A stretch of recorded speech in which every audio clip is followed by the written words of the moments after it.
All right, cool. So, uh, Brandy and I were just talking about some of the history of the yoga movement in Lewiston, and we were talking about Ashtanga and whether or not it's a good fit. So, could you actually just tell me what? Give me the question again. Sure. Yep. Um, I was just explaining that when I first got to Ashtanga, it was something that I really needed because I was coming off, what I would consider my whole life's high of just looking for an endorphin kick. And so, also honoring Ashtanga, knowing that there's steps to every journey, but I also feel like there was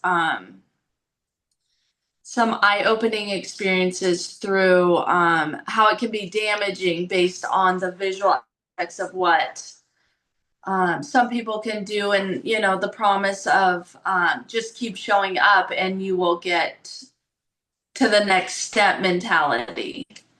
And I guess I was just like, what is your thoughts as somebody who really honors Ashtanga, but also has broke out of just that and what this looks like through other teachers through Ashtanga? And like, what's Yeah. their view based on just what we see? Yeah. Well, Brandy, always investigating. I remember that about you. Yeah. You Okay, so hated that sometimes. I did. I Well, wouldn't say you hated it. You were trying to teach a class. Let's be fair. well, um, let me just take this in for, I just need just 1 second here.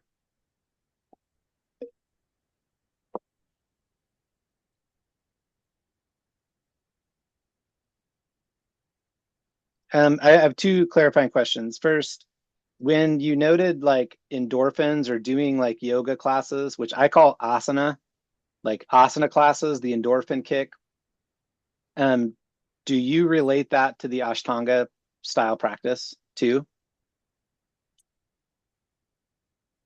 Yes. If not specifically, it can be. Yeah, yeah, It can be. There were times where my body just needed rest. yeah, Um, but yeah. everything in the external world was saying keep pushing. The external world. Yeah. There's a peer pressure to Ashtanga for sure. Yes. Yeah. Yeah. Well, I um one of the main aspects of Ashtanga, the eight limbs of yoga. So Ashtanga comes from Yoga Sutra 229, and that's the eight limbs. Now, only one of the eight is posture. And so the word Ashtanga means eight limbs. What we're calling Ashtanga is a slang term for Ashtanga Vinyasa yoga, which is a style of yoga that originated from Tirumalai Krishnamacharya. So my teachers David Garrig, his teacher Patabi Joyce, his teacher was Krishnamacharya. So Krishnamacharya essentially brought back yoga to the whole world. And there was one document, this legendary document called the Kurunta. And the Kurunta was um, considered to be kind of a sacred text. And there are kind of legends about it, but the sequences of Ashtanga are, historically speaking, it's believed that they came from this document called the Kurunta. So I'm just saying that because I want to make sure we know what we're talking about. So when we say Ashtanga, we're talking about a, a 2,000-year-old practice, a holistic sort of way of life. And then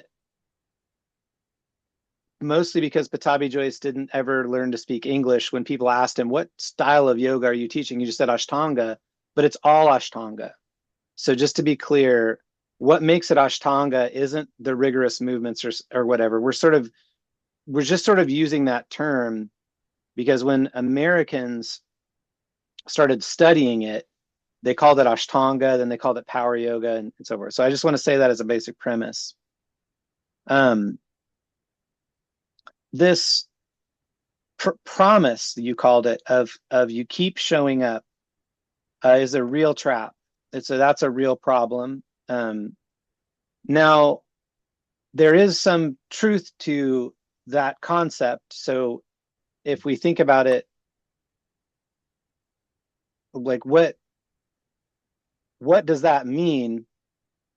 Well, if you take it to mean that as long as I show up every day and I just do my practice, that somehow mysteriously the practice is going to work out, or whatever goal I have is going to be there for me. That's actually been said.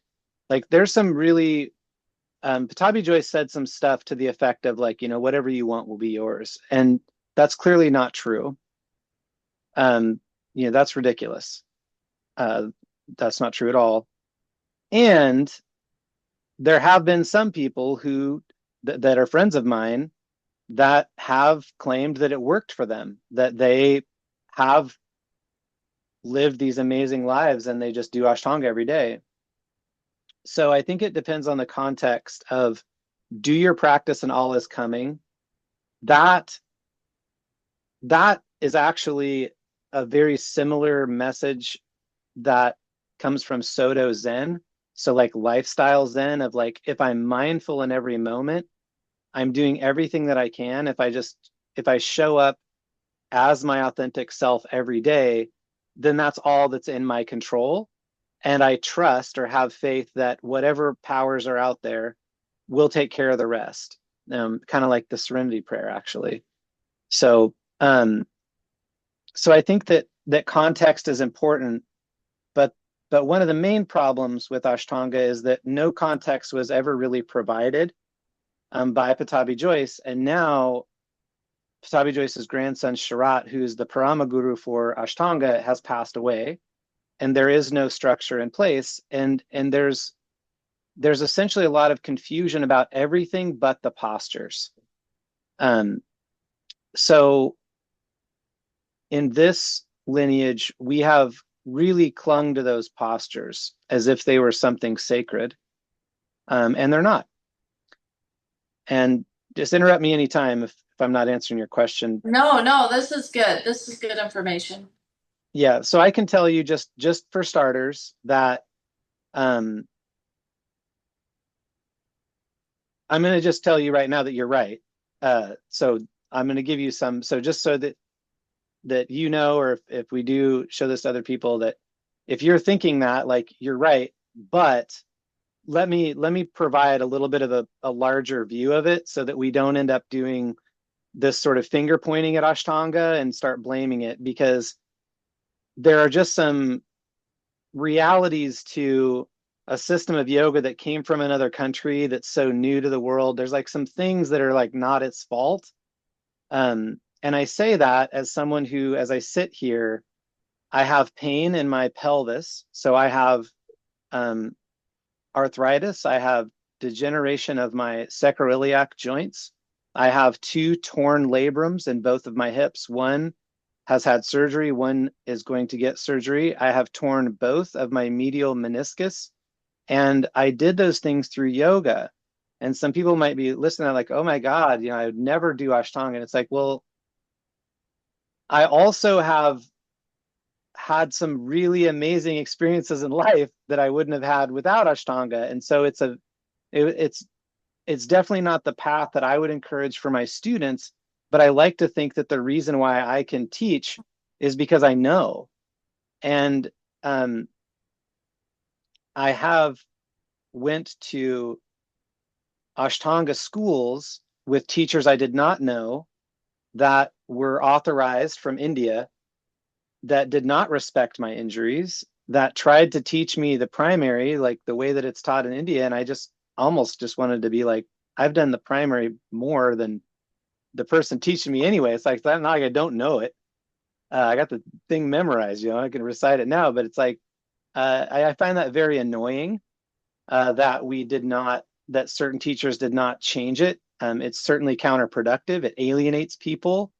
It A lot of it comes from, in my experience, you just speaking from a sociological perspective, it's people's egos and insecurities where they, maybe have a deep rooted insecurity about themselves, and they've sort of latched onto Ashtanga as an identity, and they are competitive about it. And so they're going to be competitive with their students. And so if I come in, and I'm like doing Trikonasana with a block, which I do, I just did that way. I love it. I love blocks. I have tons of blocks, but that, the teacher might feel comforted if their students imitate them. I've seen that happen, this sort of reflected appraisal theory, but none of those things are yoga. In fact, you could make an argument that yoga is contrary to all those things. And so, yeah, the long of the short is that this is a real problem. And so that's kind of the negative side of it. I'm going to say some other stuff that I probably shouldn't say, but I will, because it's free country. I have not seen, in my experience, and I've taught Ashtanga to at least hundreds, if not in the thousands of people. I have not seen a practitioner. I'm about to cry. Oh my gosh. I have not seen anyone make it as far as Teresa without any injuries. And I don't want to draw attention to that, but I do want to voice that I have seen many Ashtangis with torn ACLs, with hip problems, with SI joint problems. And what I've seen is that those people essentially drop out of the community. In other words, they get an injury and they get ignored. And I can tell you that that was the culture from India, and that's a fact. And if anybody disagrees, it's just the way that it was. And I've been in so many Mysore rooms, Brandy. I studied Ashtanga Yoga Los Angeles. I studied with Tim Miller, and these are wonderful people. But there was a culture that came from Mysore that when you had an injury, that was a personal thing, and there was almost this mystery that shrouded around it that we just left you alone. It was almost like, I've heard of these in anthropology. I remember I studied these cultures where they would let infants starve to see if they really wanted to live, that, and or something like that, where it's like there's a culture in Ashtanga of, I mean, we are very tough. Like that's a fact. There is people that make it in Ashtanga that long. I would assume that they're tough. I don't know what it feels like to be inside anyone else's body, but I am quite amazed that after all these years, that student, and I just feel like crying again. I'm amazed at that. I have not seen that happen, and I can tell you that a lot of people have injuries from Ashtanga, a lot, and there are a lot of surgeries, shoulder surgeries, knee surgeries from people that have tight hips. Well, what if you're like me? You get tight hips, you tear both of your meniscus, but you just want to keep going. Then you tear your labrums. Once you tear those, then you get knees, hips. Then it starts getting into your sacrum. Then it gets into your spine. This continuous, and I want to check something, because I don't want to say like that this is from being too intense with practice. Because somebody said that to me the other day. I was like, yeah, I'm getting a surgery. It was another yoga teacher here locally near Bellingham, and she's like, oh well, yeah, that's why you got to like take it slow. It's like, no, what we're talking about here is doing so much asana every single day for 2 hours. And for me, I was doing asana for more than that, 4 to 5 hours a day for years on end, and doing it with a body. So I'm 6 foot. I have European sort of Aryan DNA. I have narrow hips, and the Karunta was just not written for people like me. So I just want to make sure that it's not like, oh, well, it's just because you're aggressive. It's like, no, it's from not being receptive to the needs of that individual. And so, but let's, I'm not hating on Ashtanga. So let me present the other side of the coin. No, for sure, for sure. There's yeah. Yeah. It sounds pretty negative, doesn't it? Like you said, well, I mean, it is coming off negative, and I hope that that's not what people see. Like you said, it goes back to that is one part of the eight limbs. And I think what we fail to really, really teach, and what I love that you're leaning into, is the importance of the other seven limbs that Yeah. come into it. So yeah.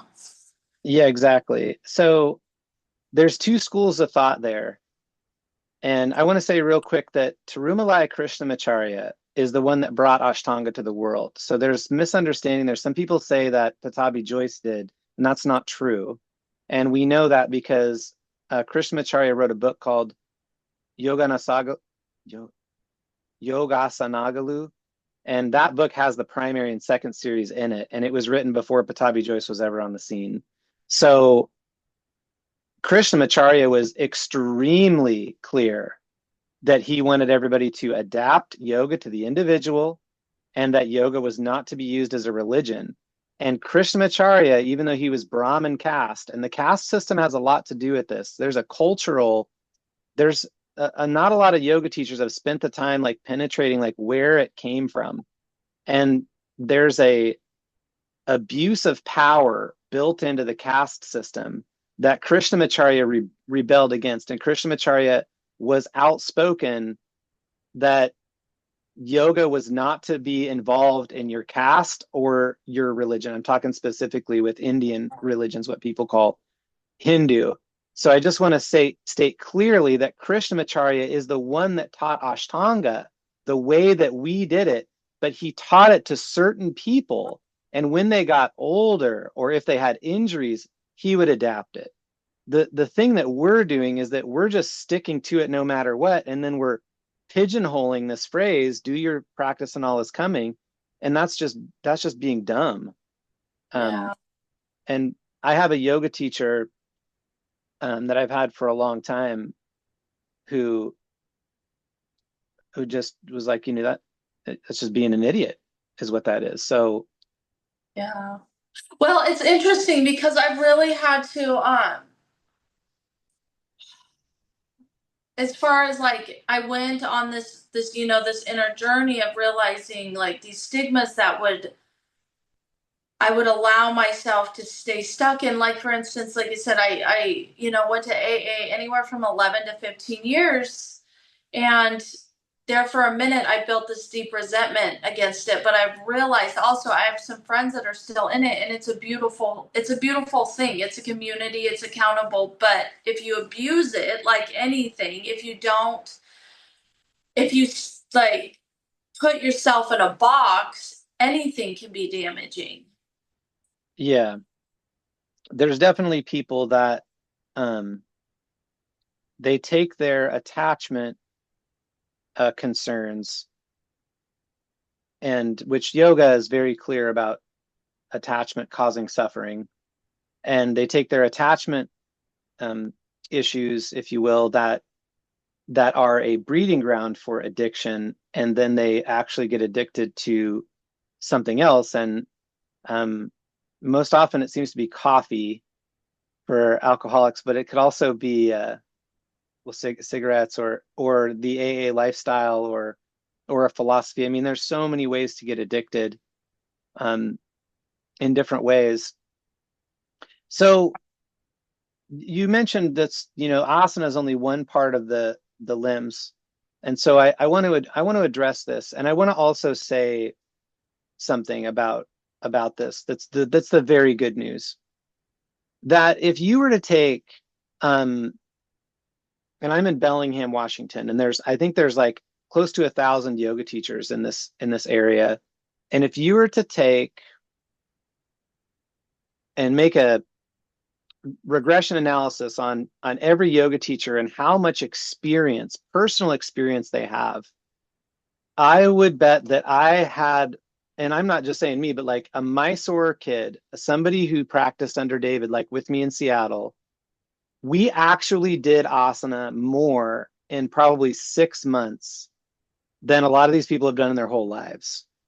And so I do think that the Ashtangis have the high ground in terms of experience, because if you've done, like, if you count, there's one time where I counted up the number of up dogs I did every day, and I think it was over 100.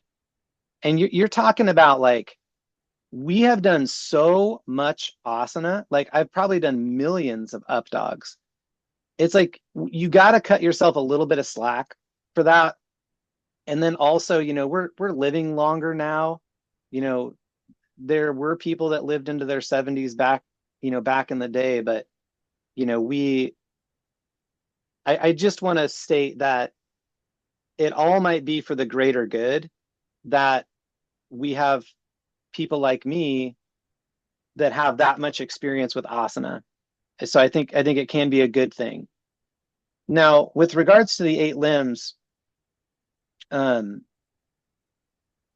let's I need like let's imagine, like,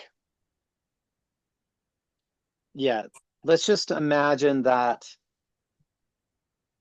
we want to be careful not to just suggest that each individual limb needs the same amount of time. Time is not mentioned in the Yoga Sutras at all. Not really. It is mentioned that if you practice with intensity, that you get results faster. But um,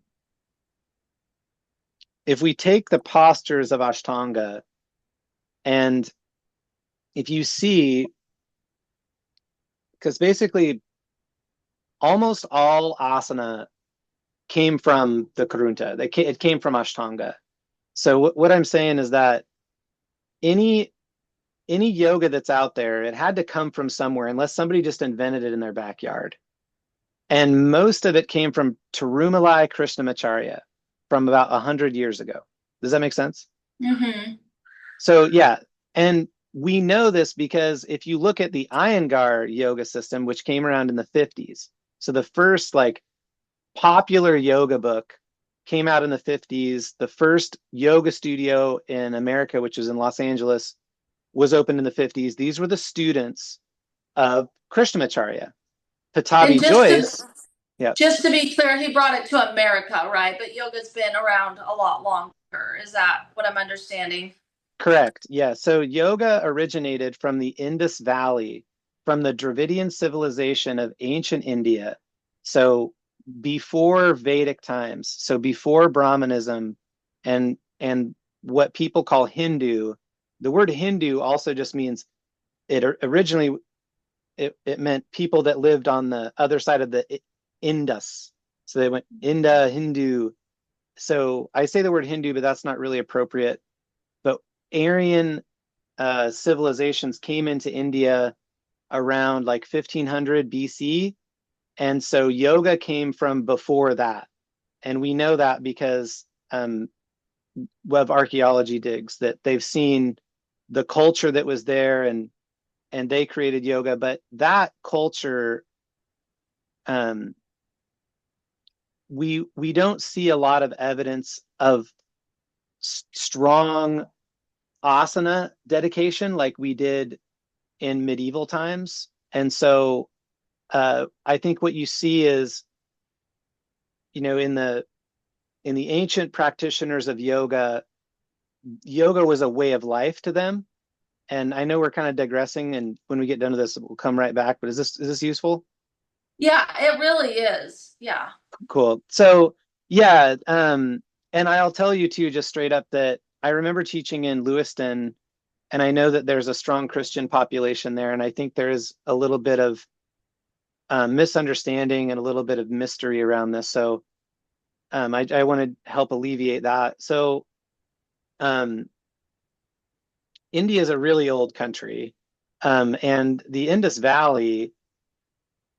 So out of the Ice Age, like 10,000 years ago, the Indus Valley was one of the first places to develop a very advanced civilization. And so around the time that the Egyptian empire was flourishing, there was a really big civilization in India, but it was a very different culture.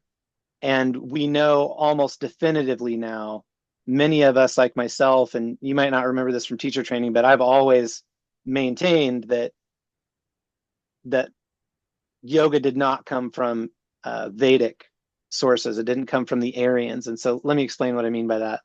So yeah, there was a group of people in the Indus Valley, and archaeologists have dug up their remains, and these people, they have no marks on them. So in that time in Europe, if you dug up skeletons, people would have freaking spears through their heads and stuff like that. This was a very peaceful group of people. They didn't have a hierarchy to their civilization. They don't see any statues of human beings, and they don't see what we call a religion. There are these little figurines of what they called a goddess, but they were handheld, like you'd imagine like a stuffed animal or something like that. And they look a lot like a Nataraj statue, like the dancing pose that's, at least in my studio, that's so popular in yoga.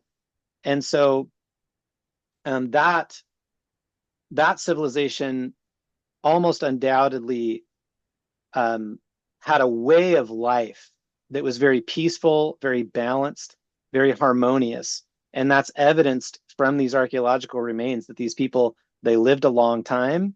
They just look very, very healthy. And so they're digging these people up, and it's like, yeah, you just don't see, you see, they describe it, anthropologists, as a egalitarian society. And as you study yoga, you're like, this all adds up, this all makes sense. But when so the history and the philosophy kind of interlap. So that civilization, they had a system of writing, for example, that is now, we don't know, it's mysterious. There's tons of writings, but what happened was India was, there were people that migrated from the north with lighter skin, and they brought the caste system. They brought a religion like what the Greeks had, this sort of polytheistic religion with these deities. And they had what we call I call it a monistic viewpoint, but they worshiped the stars. They sort of looked up for their guidance, and they had a very spiritistic way of doing things. They also worshipped cows.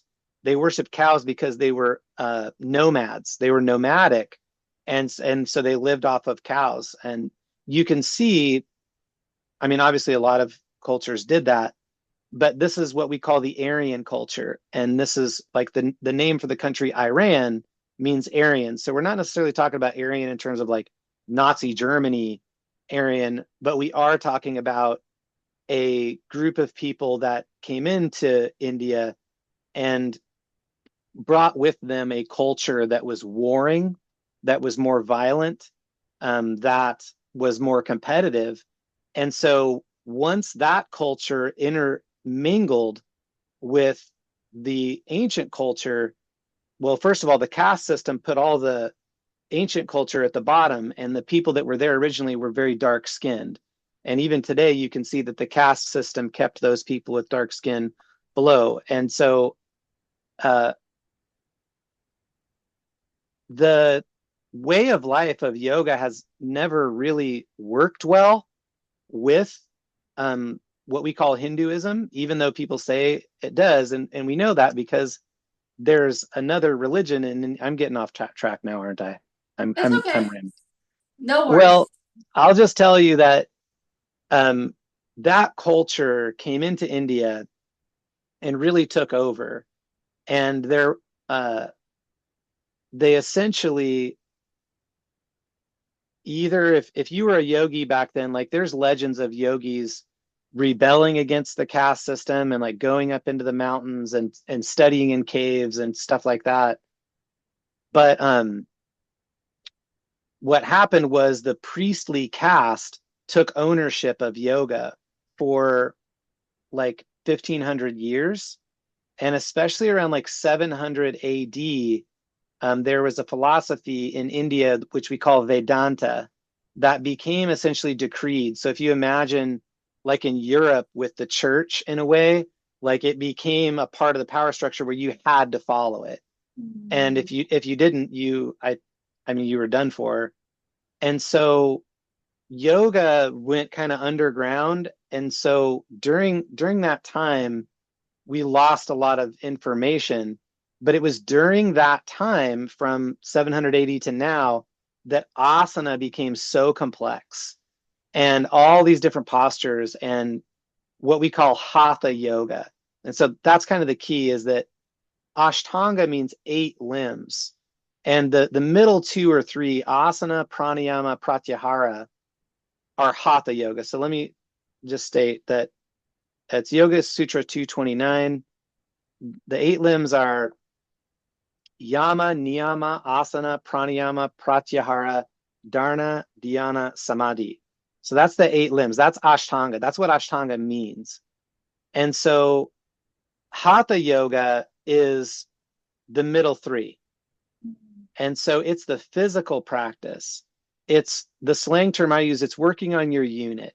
It's your physical health, your mental health, according to yoga, is a part of your physical health, but it's not the subtle meditative aspects. So hatha yogis would disagree, but the proof is in the pudding that when you read the Yoga Sutras, there's very little information about asana. So if it was that important, they would have said more about it. So it became more important later on. And when we fast forward to the late 1900s, Krishnamacharya, who is a great scholar, studied yoga with the sort of last remaining master, Sri Mohan Brahmachari, and or is the early 1900s. And he was a Brahmin. So I just want to be clear that that Brahmin caste kept yoga away from everybody else. And they when it got when it was made public, um,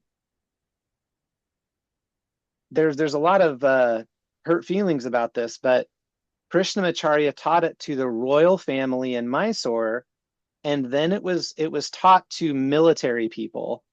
And so the Ashtanga system it is like an ultimate way to practice, but it's very assertive. And so we don't see evidence of those kind of practices in the history of yoga. That's more of a recent thing. Does that make sense? Yeah. Yeah. So the way we want to look at the 8 limbs are, we want to divide it into 3 groups. So the first 2 limbs are yama and niyama. So yamas, the yamas are ahimsa, satya, steya, brahmacharya, parigraha.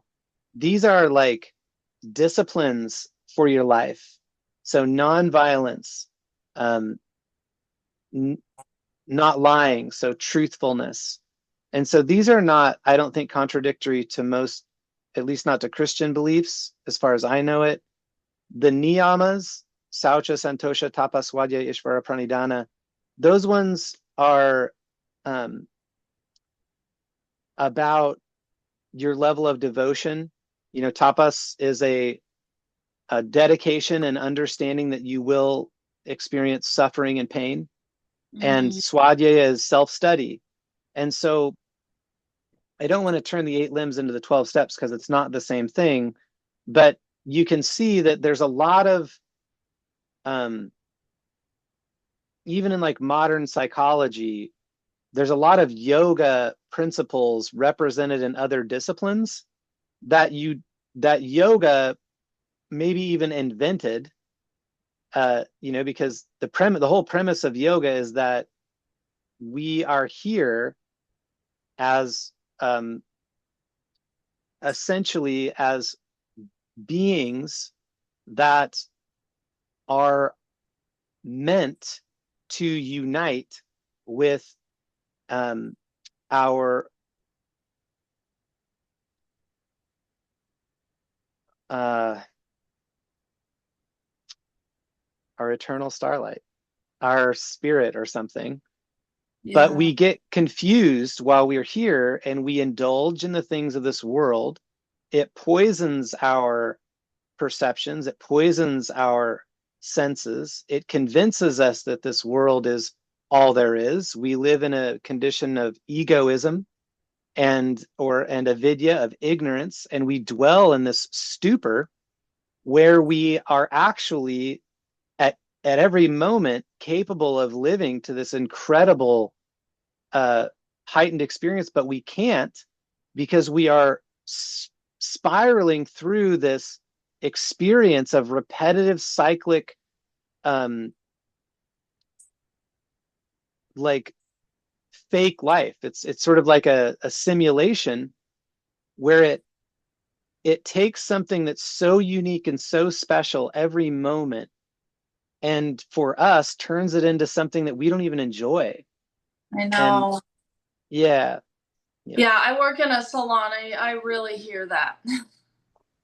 Yeah. yeah, yeah. I know I really got off No, rambled that's there, but okay. It's good to, I mean, we don't get to talk about this stuff all the time. Like me and my friend Lindsay, we really get, in deep like this, but it's not conversations you get to have every day.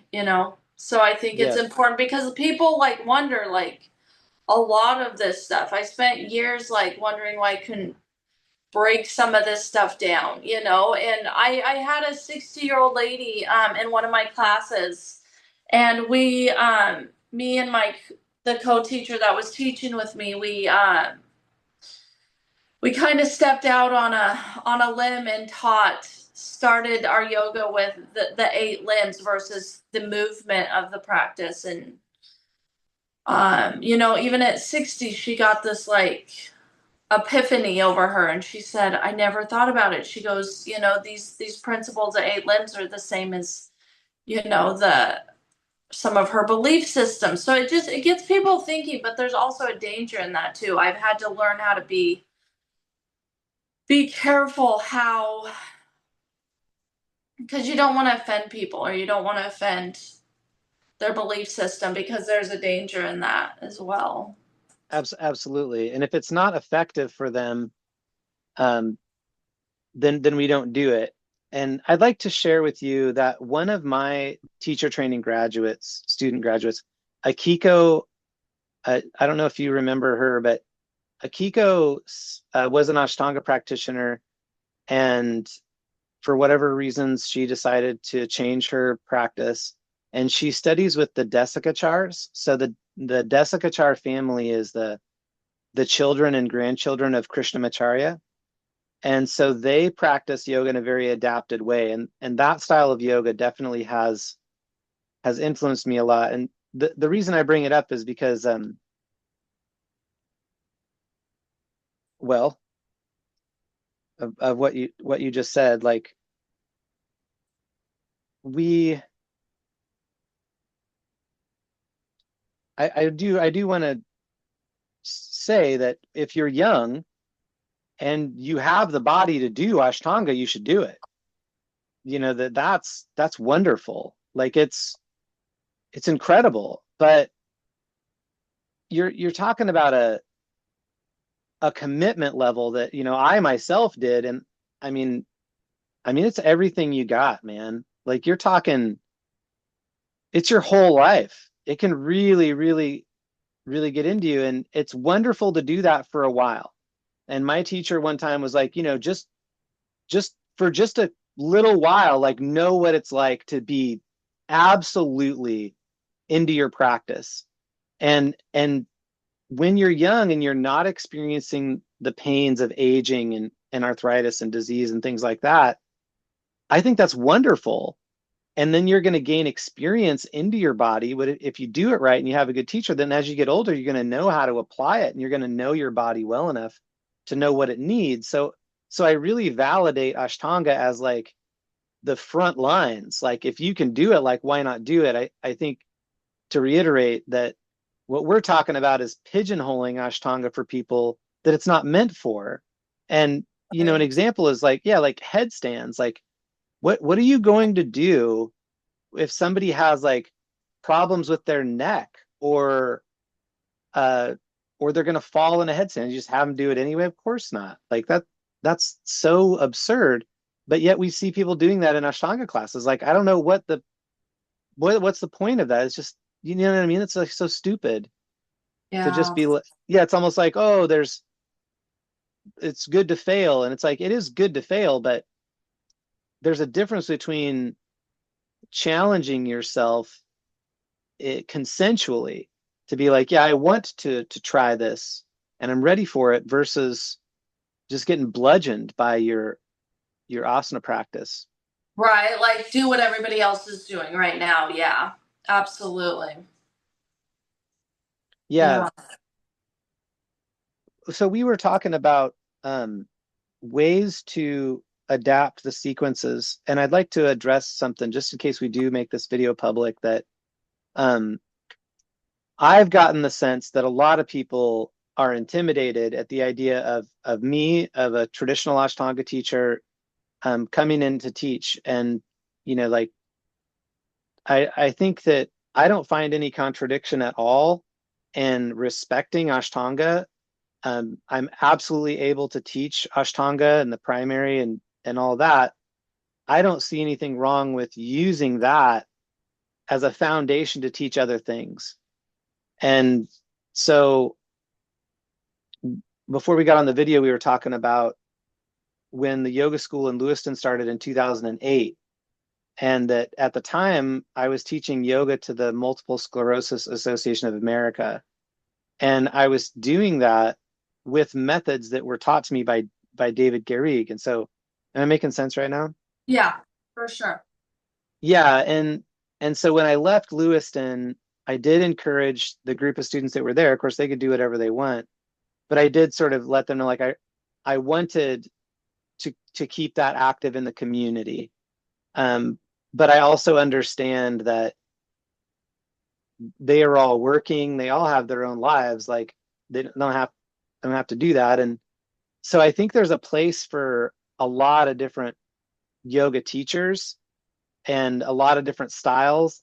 I think that um, if if you read like my statement on the website, like one thing that I would caution, especially in a town like Lewiston, is getting a little bit too far away from the traditions and starting to like the creativity can sort of water it down to a point where you can actually, you do want to have a connection to the tradition, in my opinion, uh like that the ability to teach yoga to people with multiple sclerosis came from the knowledge that I had from traditional Right. yoga. Honoring the lineage. Yeah, for sure. I think that's a really good point. It's really, really important not to forget where we come from. For sure. Yeah.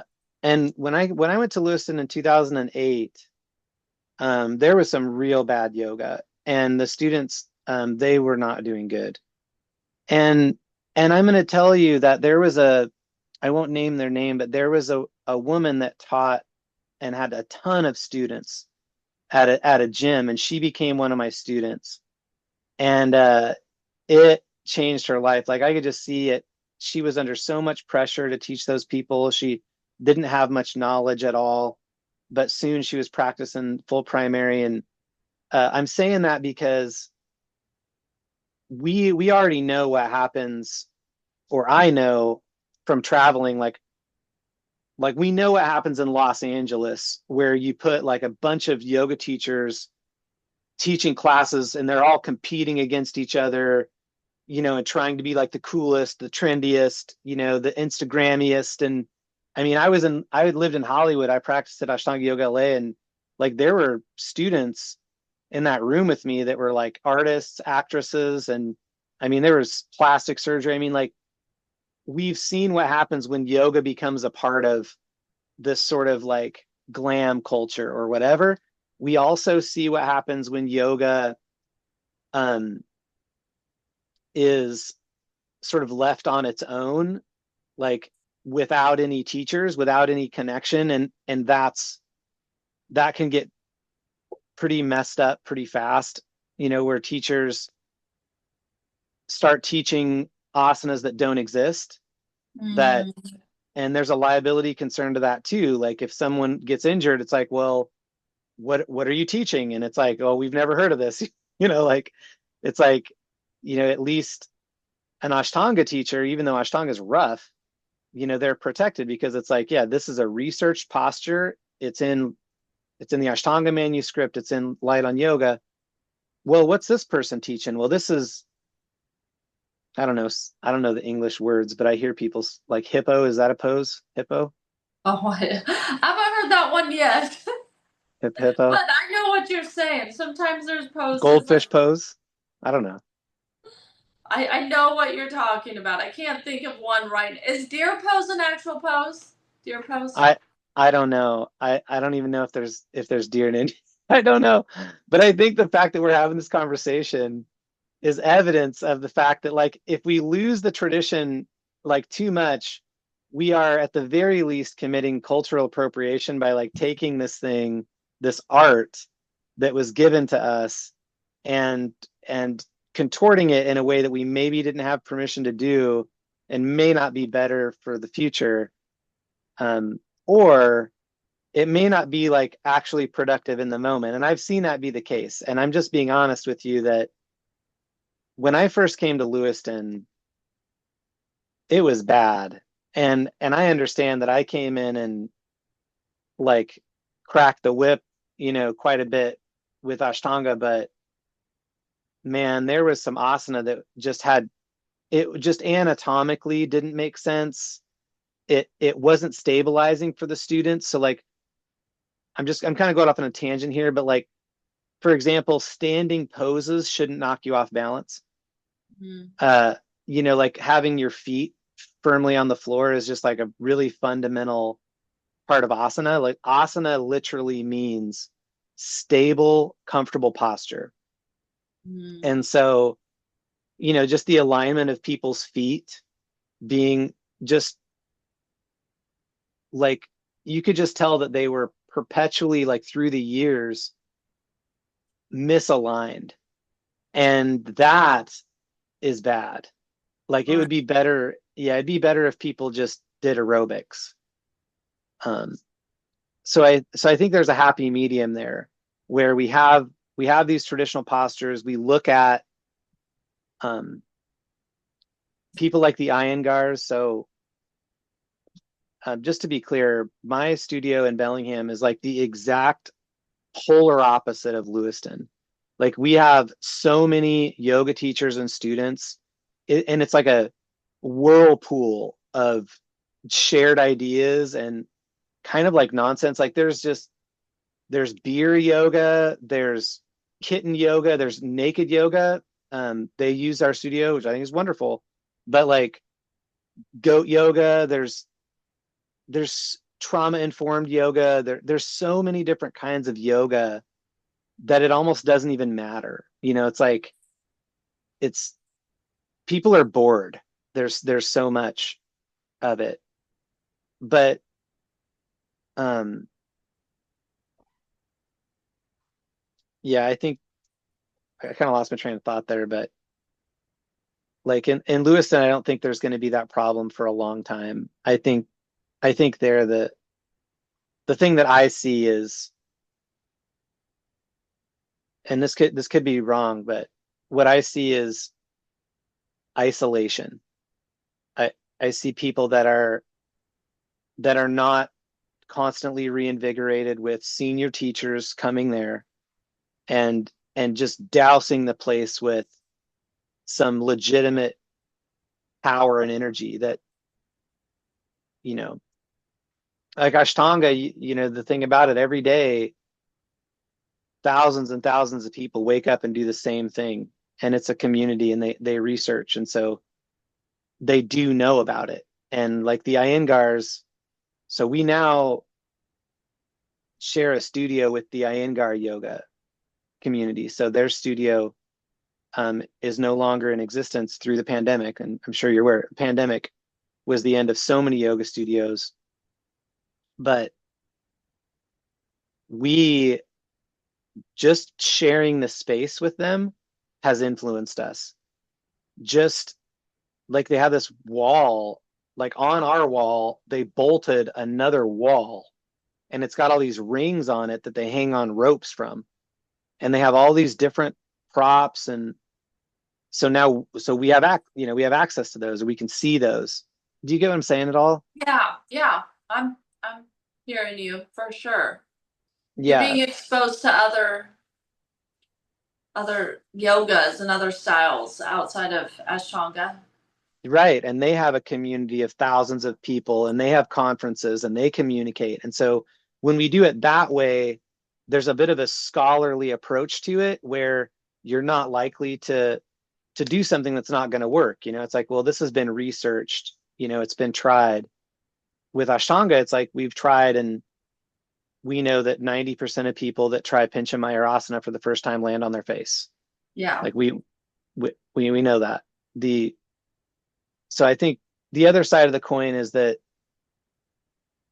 if we lose touch with those traditional practices, that we'll sort of be the blind leading the blind. That we'll just be making stuff up, and you can already see it now, like that the potency of it is weaker now than it was like 15, 20 years ago. Like,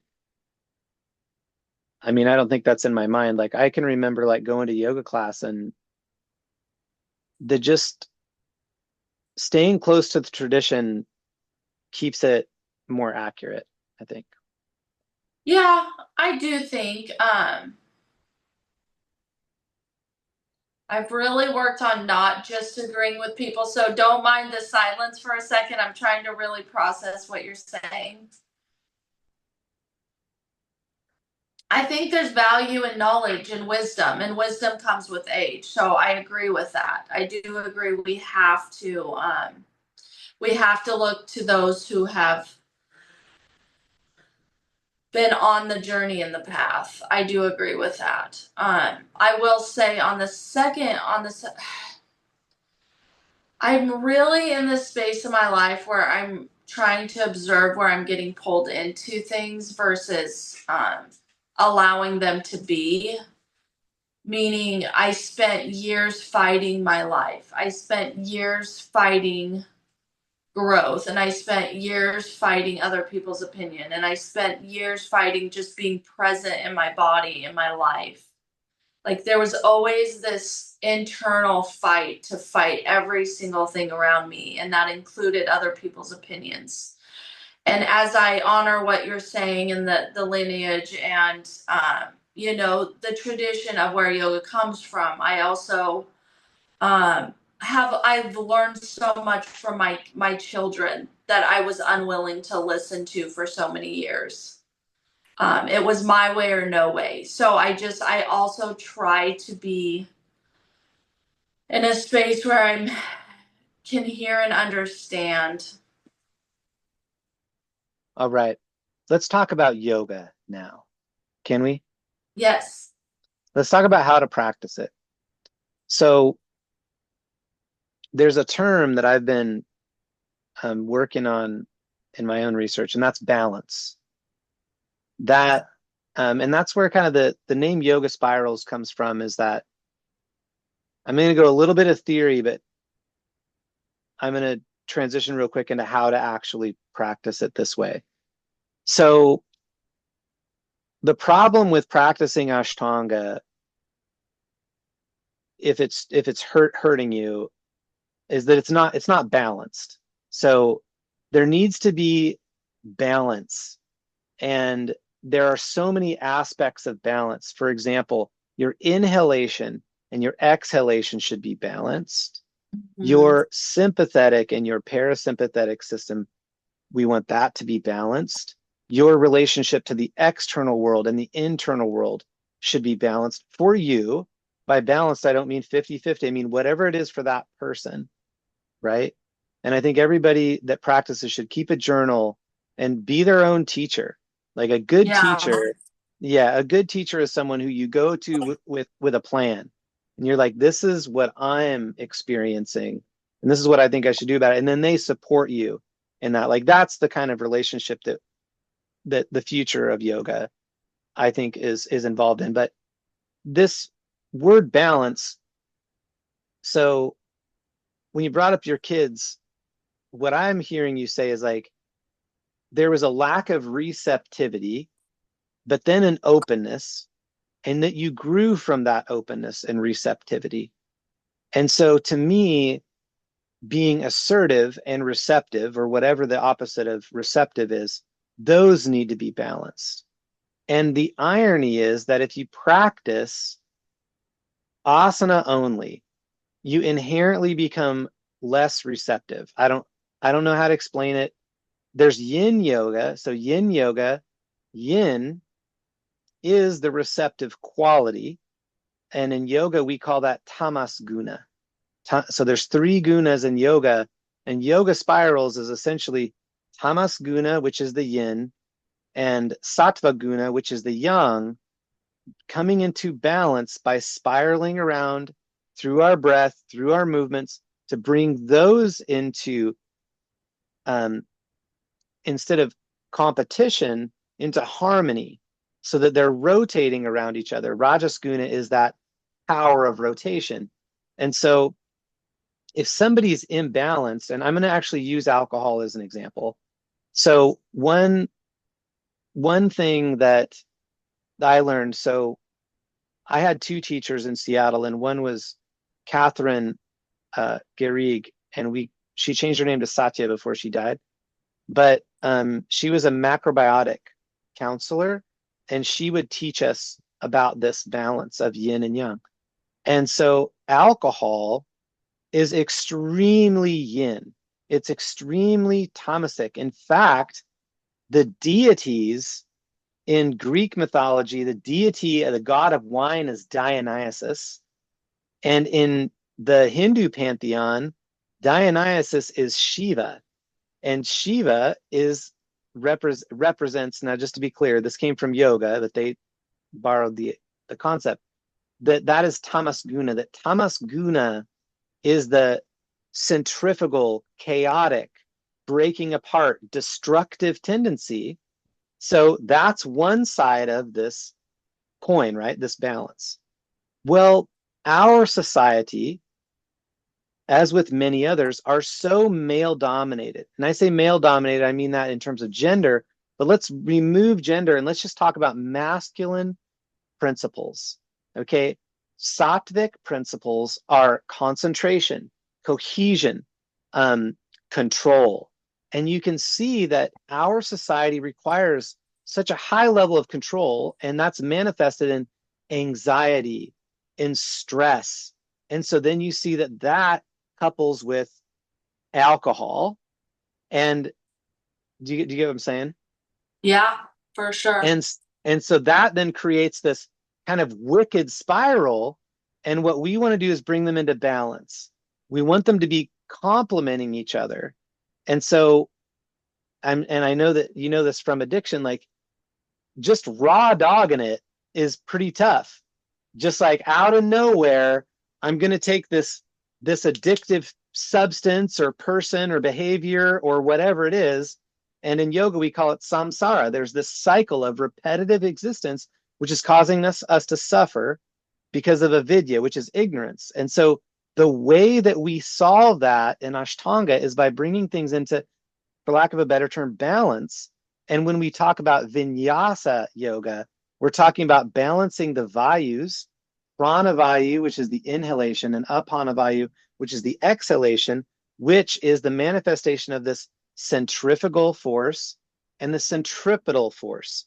And these are the forces of the universe, of black holes and suns and galaxies, that's all within us. And maybe I sound like a kook, but our bodies are made of atomic particles that were once part of stars. Like our bodies are not unique in terms of they have to follow the rules of physics.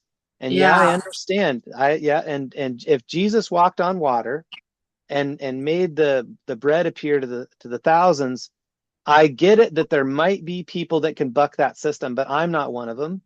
And it seems to me that most of my students are not one of them, and that we have to follow these basic tenets of cause and effect, that if we build a relationship that's unhealthy and we allow it to perpetuate, we dig ourselves a rut and it buries our spirit to a point where we become inept. And then we have a real problem on our hands. And Yeah. and then if you just go to somebody and, like, it's like that old Saturday Night Live video where the guy just goes, "Stop it." Like, people can't stop it. Yeah. They're, yeah, No. like, yeah, therapists wouldn't be making all the money that they're making, and you wouldn't need to have to go to school for so long, at least in Washington, to be a therapist, if people could just snap out of it, because Yeah. it embeds in us, and it actually changes our DNA. We adapt to the addictive cycle. And in order to break that thing, we've got to find some kind of harmony. So here's yoga, an art form that we now have evidence that there was an entire society that used these principles. Um, they're not threateningly religious. It's simply about starting with your breath, inhalation, exhalation. Okay, so that's where it all begins for the Krishnamacharya lineage, is breathing. Okay, Right. and that this inhalation represents one side and the exhalation represents another side. And we have data from yoga teachers, particularly Swami Satchidananda, who had people who came to him with problems of addiction. And he's like, don't do anything. Don't give up anything. Just start practicing. And he developed tailor-made practices for these people. Krishnamacharya did this as well, both in healing disease and addiction. And the disease is a manifestation of the addiction, to be clear. Like, that's why people get sick. If it's a preventable disease, it's because they developed some kind of a cycle that wore them down. Now Right. that cycle could, right, and that cycle could come from practicing an incorrect set of asanas. And Tirumalai Krishnamacharya was renowned for having people stopping asana. Well, if asana is all we know of yoga, then we're orphans. Now we're just like, oh my God. And that's how I felt when I lost the ability to do lotus posture. And so many other yogis, like friends of mine, when they have a surgery, like, oh my gosh, like, you took away my ability to do a pose. Well, the last thing that this world's going to take away from you is your breath. And so Mhm. this is the first thing that we work on, is bringing clarity to that breath, meditating on that breath through pratyahara, bringing our concentration into that sound. It sounds like the ocean. It's so wonderful. And we have that inside us at all times. We don't even have to have this app. Like, I got this, there's all these apps, which they're wonderful. And I listen to the sound of blue whales and stuff on my headphones. But we have within us this amazing rhythmic meditation tool that's the sound of our breath. And there is a belief, and I have seen this, I have data to support this, that if we bring that subtle force into harmony, that has an effect on the rest of our lives.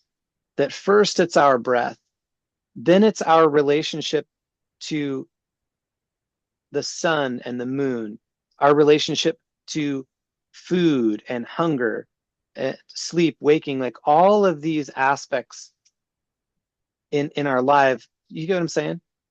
I do, and I'll give you the book. Have you read it? How Yoga Works. It's through a story. It's actually a beautifully written story, and I feel like it's my story of my life. Right? It started with a first addiction was ADHD medicine, and then it went to food, and then drugs and alcohol. And as I've come off of it, it's kind of like my story is reversing itself. It was exactly what you said about caffeine. I used to drink caffeine.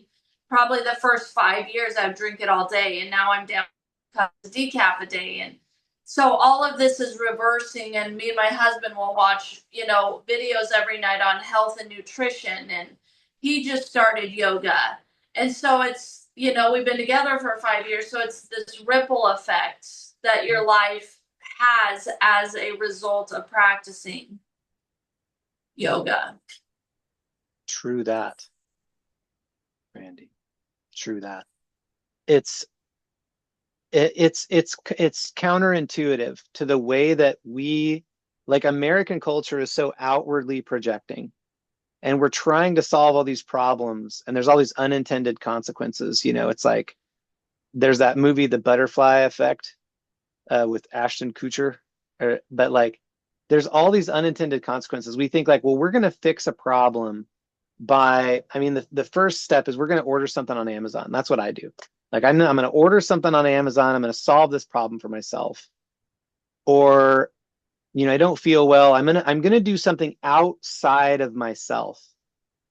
And when you start rebelling against that and you start relying on yourself, like, it can be scary, like super effing scary to just be like, I don't have these tools, like, because we're brainwashed to believe that, and I say brainwashed, I'm not trying to be like rude, but I have had enough experience as a yoga teacher to see that human beings are way more powerful than what they think. And I'm not counting out that the obstacles are real, that the fear is based in something real. You know what I mean? Like I've had students that have been sexually assaulted, and it's like, I'm not comfortable with the situation. I'm not saying that all of a sudden you can just snap out of it, but I am saying that I've seen, if people practice consistently over time in a way that's sustainable for them, they win.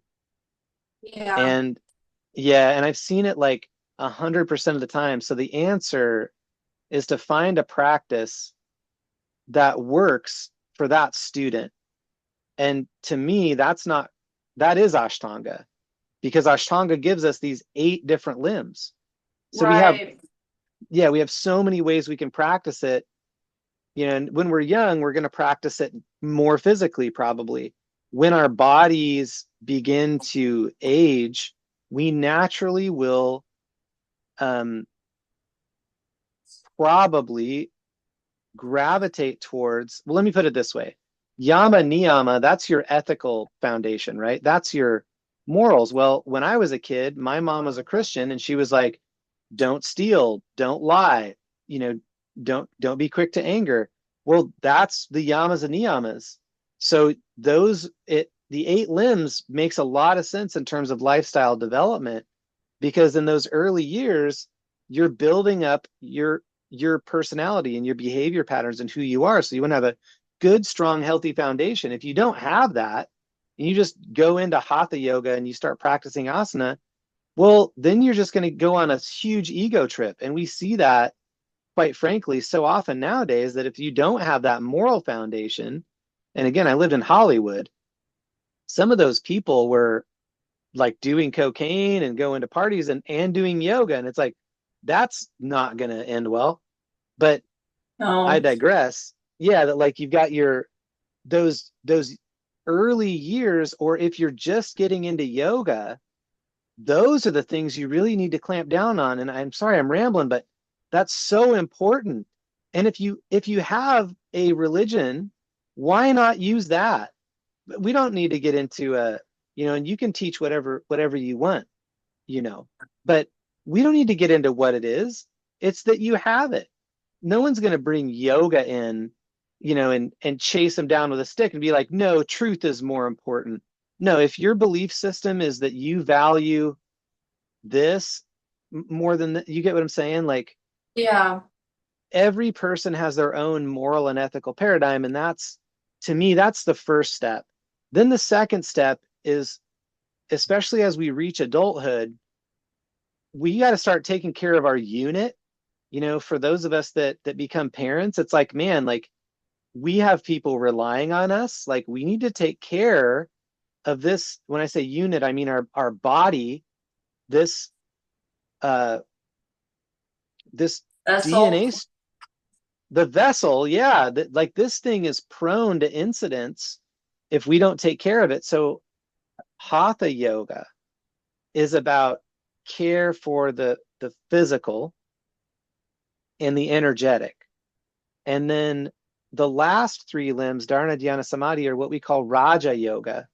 And raja yoga is, they call it the highest form of yoga, And I just watched my dad die a couple of months ago. And I'll tell you, um,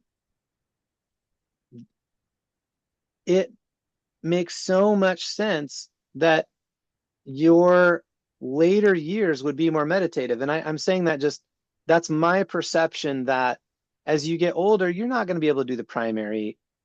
One in a million can bust Wow. out the primary in their 70s. Um, yeah, and if anybody wants to dispute me on that, I have data.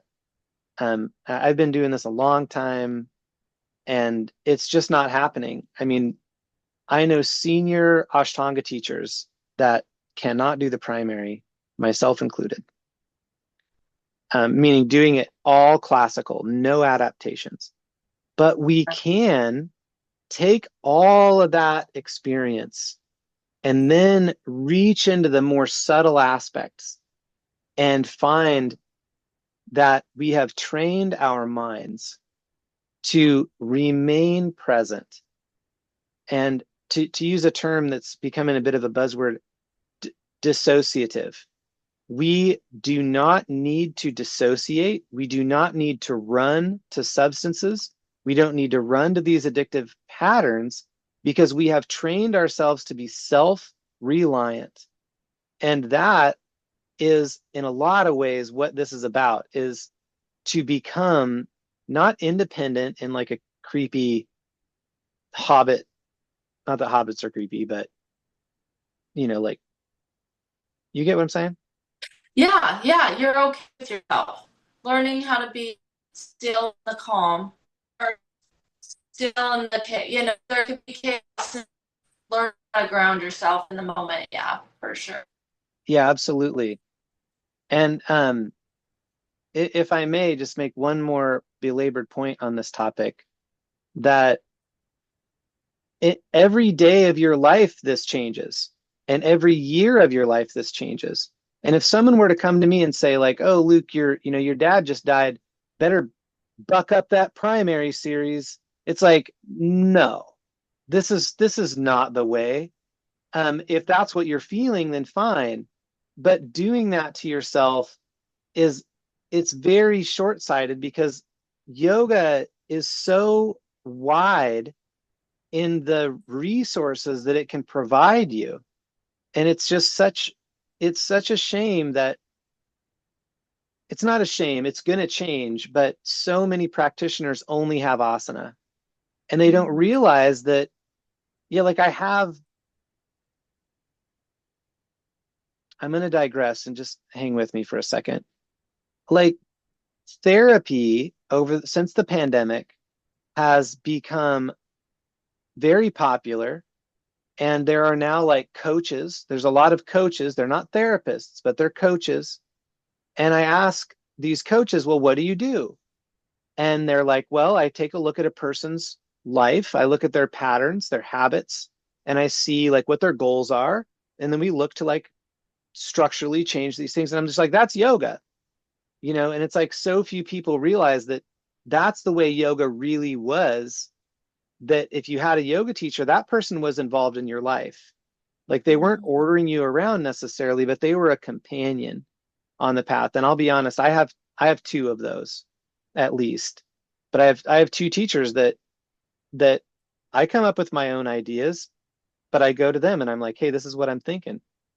And they're older than me and more experienced. And they're like, yeah, Luke, that's a stupid idea. Don't do that.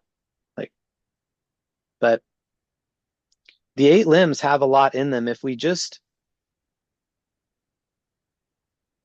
yeah. So after all this, the conversation started with, you said that you had an eye-opening experience, and I just encourage you. It's great to have a teacher. Like that's one tradition from yoga that's really helpful. Like I've had the same teacher now for 20 years. Like that guy knows me. Like he knows my mom died, he knows my dad died, he knows when I went through a bad breakup. I mean, you really can't replace that. There's not, there's not, Right. yeah, there's not going to be an AI robot that one day comes along and replaces the yoga teacher. Like that's not going to happen. Right. So, yeah, but there can be an AI robot that can teach an asana class. I can tell you that for sure. And so this gut feeling that you had, or you explained it, that, well, and I'm just going to tell you, I don't know you that well, but I know you from class. If you know about addiction, you can see that people are getting addicted to Ashtanga. Like that people are going in there, they're getting this super strong dopamine hit, man.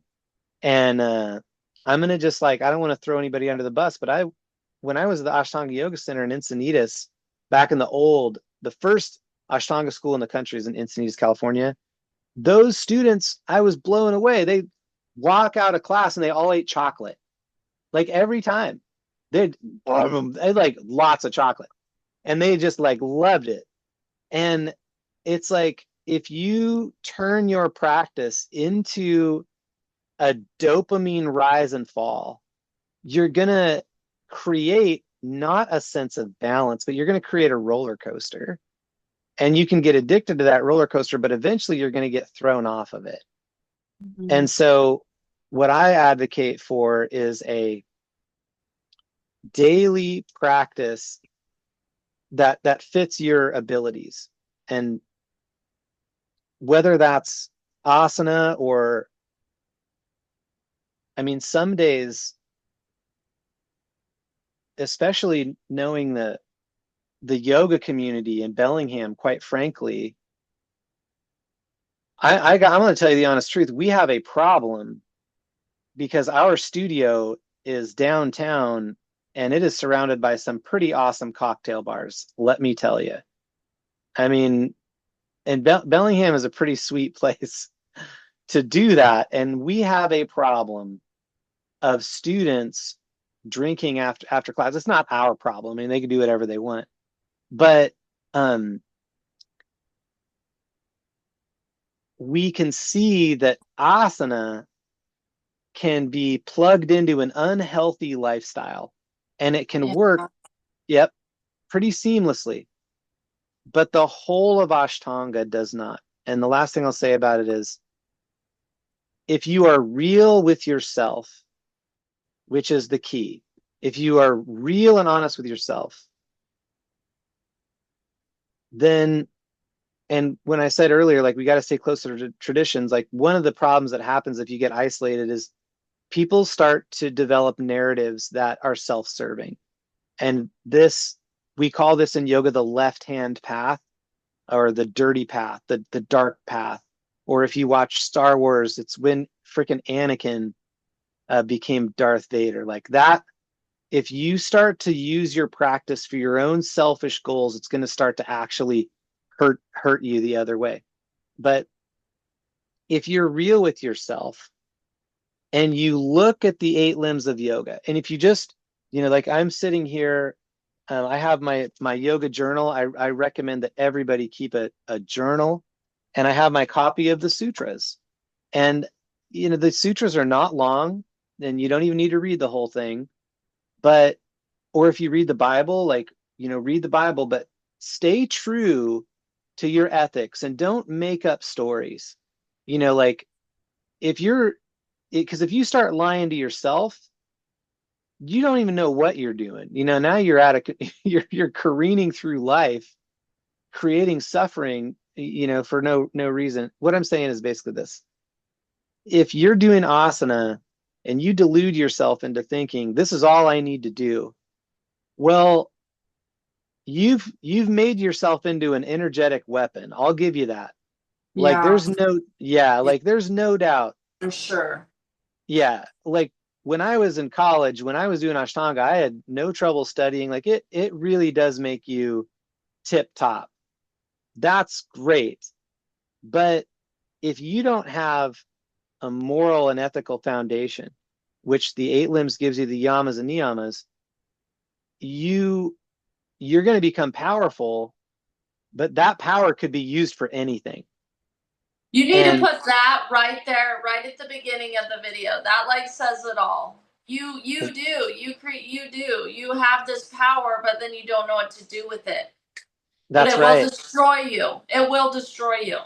It will, and it has. It has, Yeah. and I don't want to be disrespectful to anyone, but we, yeah, I don't want to get into, well, I'm going to just say this, that I have watched people destroy their lives with yoga, and they do it, it seems, because they do it because there's a euphoria associated with learning Ashtanga. And I've watched students lose so much weight so fast. They don't need any sleep. They are high on life. Like their eyes are glowing.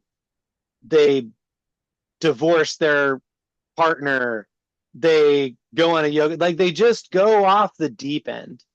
Mm-hmm. And I'm just like, how do we rein them in? And you don't have the right to do that. Like I'm not a religion, I'm not a preacher. I don't have the right to just be like, and maybe a preacher can do this. Yeah, they do. I think a preacher can do this, but I'm not just going to be like, stop it right now. But I do sometimes be like, hey, look, how's this? And then they tend to just walk out the door, and I'm like, I know what they're doing. They're going to the club, they're going to the concerts, they're experiencing life. You know, there's so many ways they can get into trouble that way, and that's another reason why you have to have a good teacher, that holds you accountable. But I just want to state that there is an ancient form of yoga. A lot of people don't know this, but Ashtanga means 8 limbs. Ashto means 8, and Sanskrit and Latin are really similar. You can say octo, ashto, 8. There was, before Ashtanga, a style of yoga that we have evidence of that had 6 limbs. And so we can speculate that that 6 limbed approach, which simply did not have the yamas and niyamas, Mm-hmm. and Ashtanga, with yoga being so objective, so non-religious, the sage Kapila was known as the atheist Kapila. He wasn't an atheist and he wasn't an agnostic. He was non-theistic. They had so much foresight to make sure that yoga did not divide people, that they had no ethical paradigm whatsoever. They just said, live your life, here's this practice. But then people, one can speculate that this happened back in the day. And so they added the yamas and niyamas, these very general principles of tell the truth, don't steal, don't get attached to stuff, don't indulge in sensory gratification to your own detriment.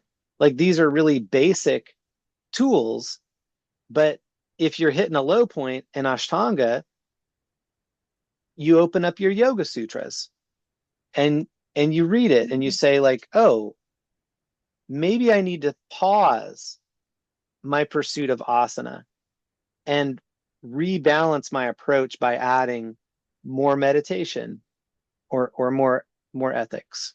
And It's so funny you're saying this because I've become so aware when my low points come. Sometimes I will sit like in front of my TV and just observe teachers and how they teach. Or I'll just honor my body by just being in the presence of yoga or the practice of the teaching of yoga from a different teacher or somebody I've been practicing, through YouTube or whatever. I know in person's better, but sometimes when you're a parent and you have life and things, you do what you can. I think YouTube's awesome. But anyway, um, I'm not sure if I understood your comment completely.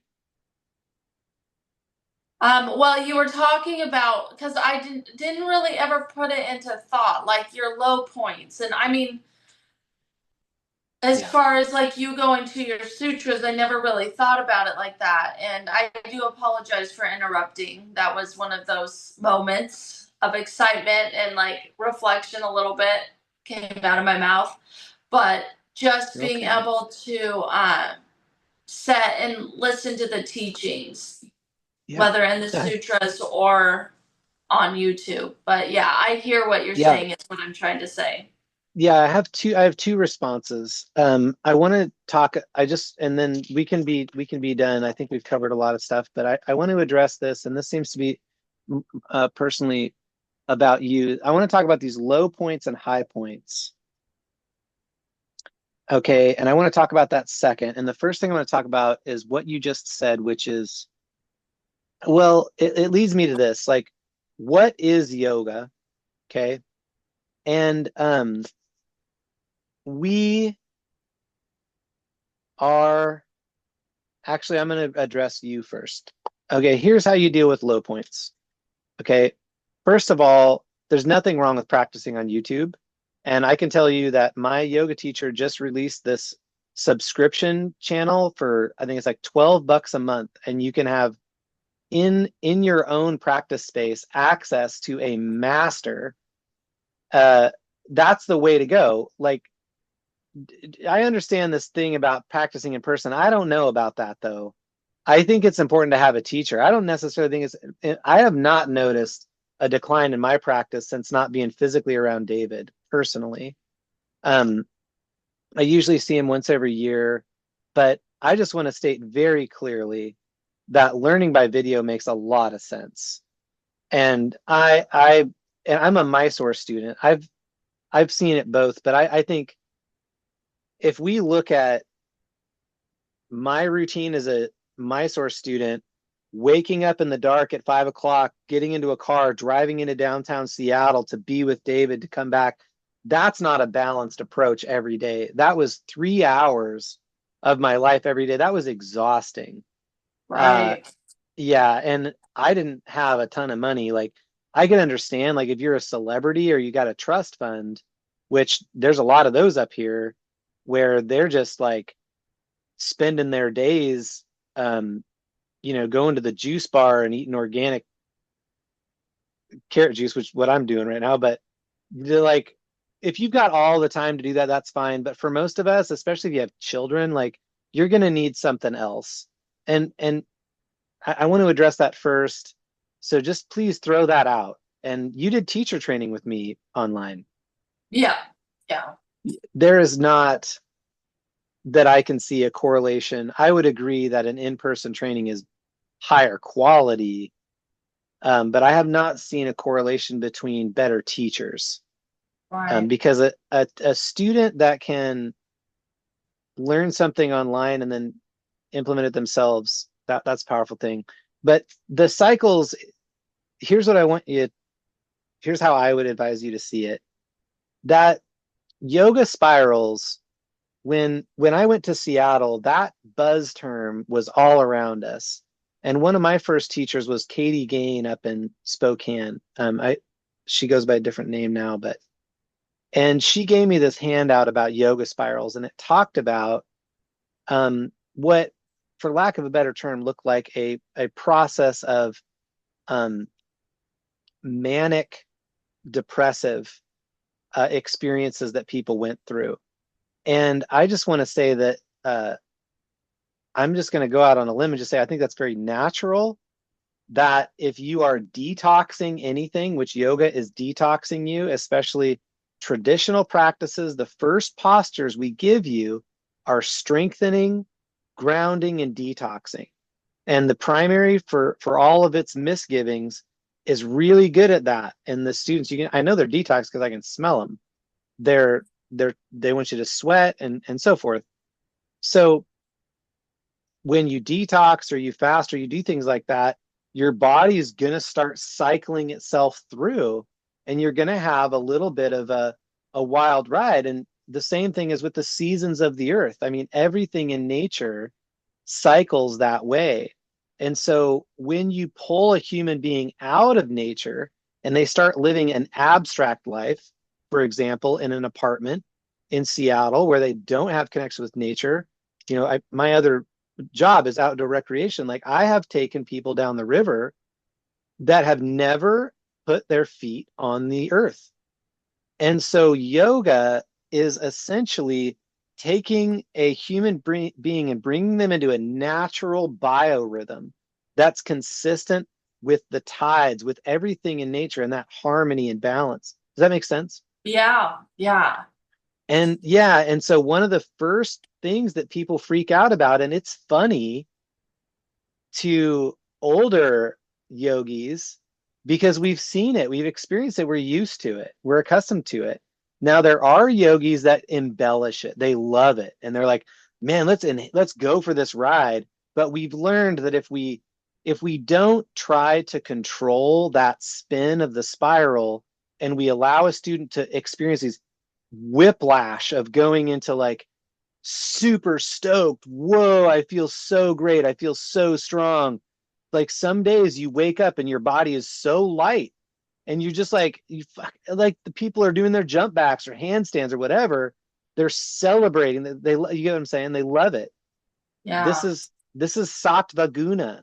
And sattva guna is it's not a receptive quality.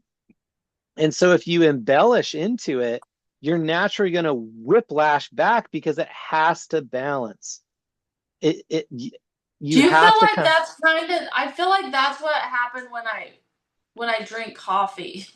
Yeah, It's like I feel like that's what you're explaining through coffee, and that's a whole nother topic, but it gives you that rush of endorphin and then that yes. extreme low.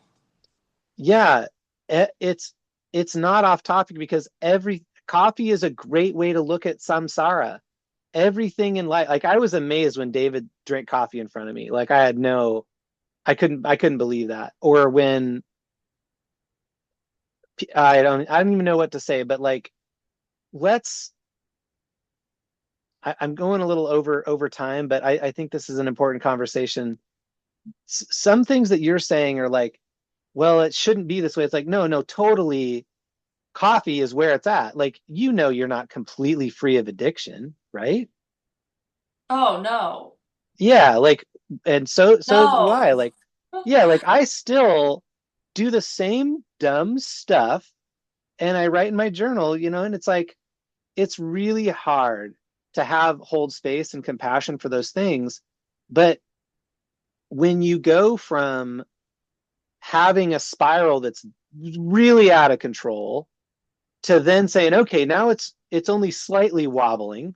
We basically took a 747 that was in a flat spin and turned it into a boomerang. Like we're bringing the spiral together and Yeah. creating balance and harmony. Yeah, and that's what it's really about.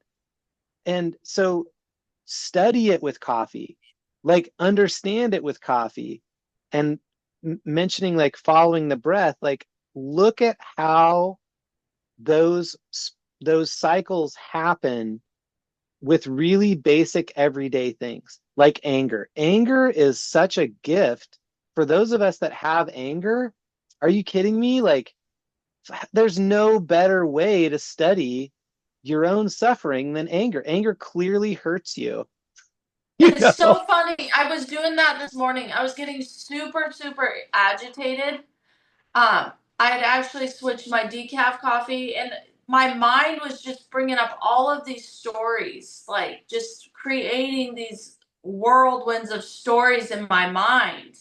And I was like trying just to observe it, like, why are you angry? This is, and then sometimes I'll visualize myself putting my story in like an actual book.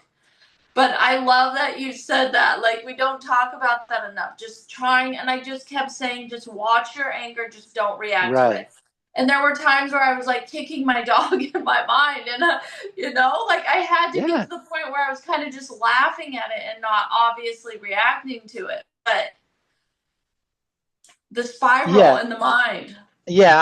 I want to comment on this. So I just want to say, like, I am a yogi and I believe in what's in the Yoga Sutras. Okay. And I want to say very clearly, like, I know what's in there. And I feel very competent with it. And this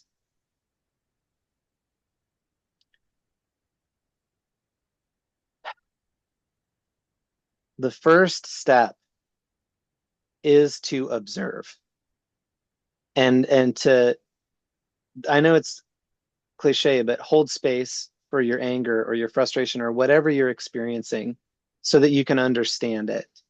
And then Yeah. trust yourself. Yeah, trust yourself enough to know that you will, I think, change that situation when you have that opportunity, if you can see it for what it really is. But if you bring in shame and you bring in, and I know you probably read Drop the Rock, most yogic book. Have you ever read Drop the Rock? I haven't. I'm gonna write that Oh, down. it's a common um, look. There, yoga has been used so successfully in conjunction with mental health therapy, with addiction recovery. It's not a coincidence. And it's that as we practice yoga and we develop that self-awareness, okay, that's what the union is. Some people say yoga means union. That's not what actually the term means. So the word yoga in one language means union, but that's a really big misunderstanding. But when we talk about yoga, we're talking about being present with your spirit. That when we say spirit, okay, instead of saying spirit, let's say consciousness. That's fine, right? Like we're talking about Yoga Sutra 1, 2, and 1, 3. Yoga is the process of calming the mind. And in the calming of the mind, you exist in your true nature, not your ego, but rather in your real sense of self. That part of you, and I'm going to use a Christian aphorism. Is that fair? Is that okay? Yeah. Like I read the story of Adam, and it's like Adam was created in God's image, and I don't know if this is exactly right, but this all adds up to me. It's like Adam was created in God's image. Okay, perfect. He was given free will, went to the tree, and screwed himself over. So that's what yoga is basically like saying to you is like you have within you an essence of something that is actually it's not that you're God. That's not what I'm saying at all. But if you came wherever you came from is is perfectly fine. Does that make sense? Yeah. Like you're the true nature of who you are. So in the Yoga Sutras, Tara Drashtu Svarapevasthanam. The seer abides in its own true nature. I like that word abides, like the Big Lebowski. But just bear with me here. Like you have, you are of two worlds. You are of this world and you are also of that world. The physical world and the spirit world. Like that's sort of the viewpoint. And if you don't like spirit, just say consciousness, pure consciousness. We have the ability to remain calm in the face of danger. I've seen it. Like I've seen it in rescues and I've seen it in yoga and I've seen it in life where you can develop the ability to remain objective through very difficult things. And I'm not saying like you should or shouldn't, but I have seen it happen. So I know that it happens. And when it happens, the person somehow just they walk away less scarred from the experience and they just seem to be more intact. Now, Yeah. as a human being, and as a human being, you have to reconcile with the fact that your DNA that made your brain has been the same DNA that murderers and all kinds of human beings that have done all kinds of nasty stuff are our ancestors. And Yeah, I we, believe I believe I'm on the exact same playing field as every other human on this entire planet. I think the only thing that makes me different is our experiences. I have just as much capability in some of those lifestyles to be in the same exact position as them. absolutely. And this is super consistent with yoga, with the Yoga Sutras and yoga philosophy, with Samkhya. And it's not about you can't do anything about that. And if Right. if you're a Christian, and I spoke with, after my dad died, I developed a good relationship with a um, person in the church there, and I asked him about it, and so I've been listening to this, and it's like, well, yeah, we all were born into sin. That makes perfect sense. Here you go. Like here's a body that can get disease that can commit murder, that can, oh my gosh, the things we're capable of. Like, you don't even get me started on like genocide. Like, human beings have the capacity to do all kinds of nasty stuff. Yoga defines that as chitta vritti. That's called disturbance of consciousness, not pure consciousness. Or if you want to say evil, that's fine. That works perfectly fine. Or if you want to say sin, that's fine. To say when you act out of ego, when you act out of chitta vritti, disturbance of mind, you create suffering. And so Yoga Sutra 1.3, Tada Drashtu Svarapevasanam, is that when you are not acting out of that place, you abide in your true nature. You exist essentially in the moment, if you will, and suffering is reduced.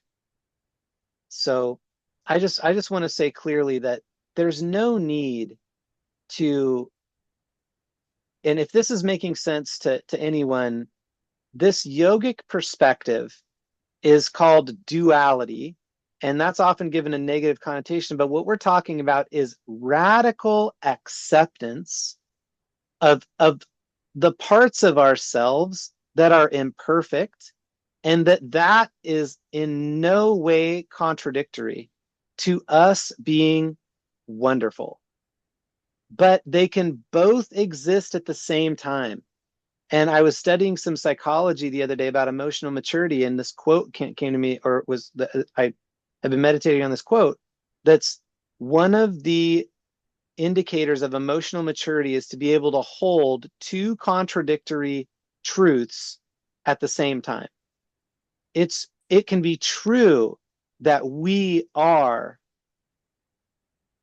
diseased, that we are addicts, that we are hateful, that we are fearful. Those things can all be true because that is a part of our being, this physical part of what we are. But Yeah. on the more subtle aspect of it, there can still be a part of us that remains unchanged. There can be a part of us that is what we call the watcher in yoga, or what we call the seer. And that's what we're trying to unite with, is that part of ourselves that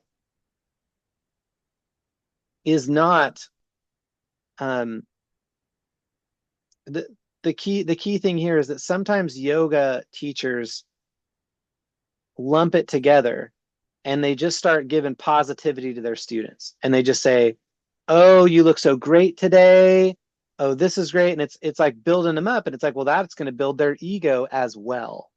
So what we're Mm. talking about is teaching them actual yoga, which is to identify ego and self being that internal truth, whatever that may be, for each person. Yeah. Yeah, Yeah, that's good. Yeah. Not to build your ego, but yeah, that makes a lot of sense. Self, and then, yeah, being yeah, able to sit with all the nasty parts too, along with all the parts that are yeah, trying to be okay. right. Yeah, and like this, my teacher used to say this thing to me. He's like, don't should yourself. And what he meant was, is like, I'd say, well, I should be doing this. He's like, I don't want you to should anything. Like I wanted to go to India, and it's like, no, no, like, don't should yourself anywhere. Like, we're talking about, instead of manufacturing action, we're talking about um, cultivating action from within by identifying and discovering what we truly want, and then accepting that. And that's the first step, because if we are pointing our finger at our emotions, that's actually a way to avoid them. But if Mm, we can hold space for them, then we can understand them. And it's kind of weird and trippy to be like, but it's just as simple as writing in your journal, and it's as simple as practicing swadhyaya, self-study, to just be real with yourself about what you're doing. And it's just amazing how mindfulness and awareness, just, and not forced awareness, but just this calm awareness, that I don't want to say heals people, but it does seem to do that. That Yeah. once they become, yeah, because this is the last thing I say that I promise. Like, if you really look at it, they're not actually doing it because they think it's wrong. They're doing it because they actually are not sure that it's wrong. Yeah. I If, believe that. I really yeah, believe that. I spent years making very unhealthy choices that I thought were completely acceptable, to be honest. absolutely. Yeah. So because if you've never really given it a chance and yoga is called the realist school of all the Indian schools, yoga is the most stringent. It only allows three means. It's called rational school. Like it's very scientific. And it's like step one is see it for what it is. If if you never did that, then you never did that, which means deep inside that you don't know. And you might say that and you might go to your therapist or your doctor and be like, "Oh, I know I should do that. I know I should." And it's like, "No, you don't. Don't say that." Like because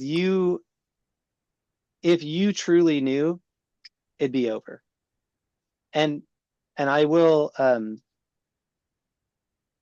I'll leave it at that. That human beings are very, very powerful once they really lock in on what's going on. If you it's not enlightenment, but like if you see something and you practice yoga and you see the pattern, you cannot unforget it. I It's know. yep, Yeah. you will not you in that way, you can regress physically, but you cannot regress psychologically. Once like you get to regress by getting hit in the head with a baseball bat, but if Yeah. you once and that's why I think Satchidananda and other yoga teachers have been so successful working with addicts is because if you practice yoga in a true way, those patterns don't have anything to grab onto. Yeah.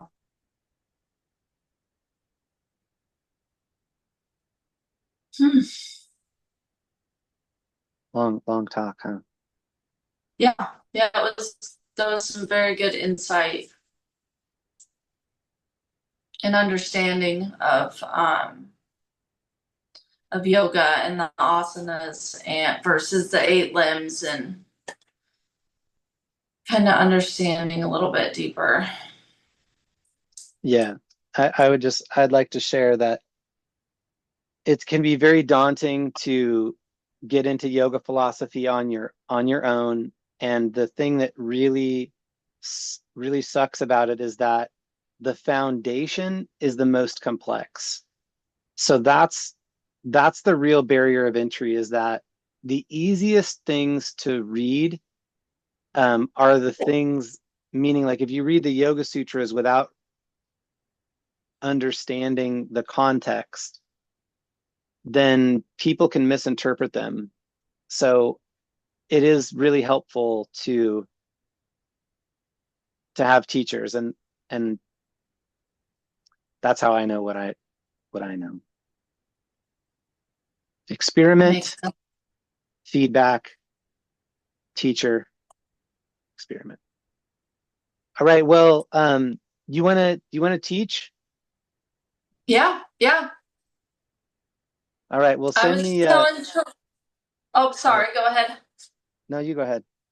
I was just saying, I was telling Teresa, I do have that Saturday open. I don't know. She doesn't plan on teaching Saturday morning.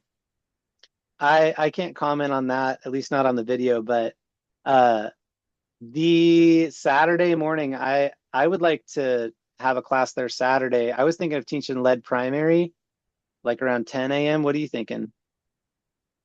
I can be available earlier Saturday. I'm a pretty early riser.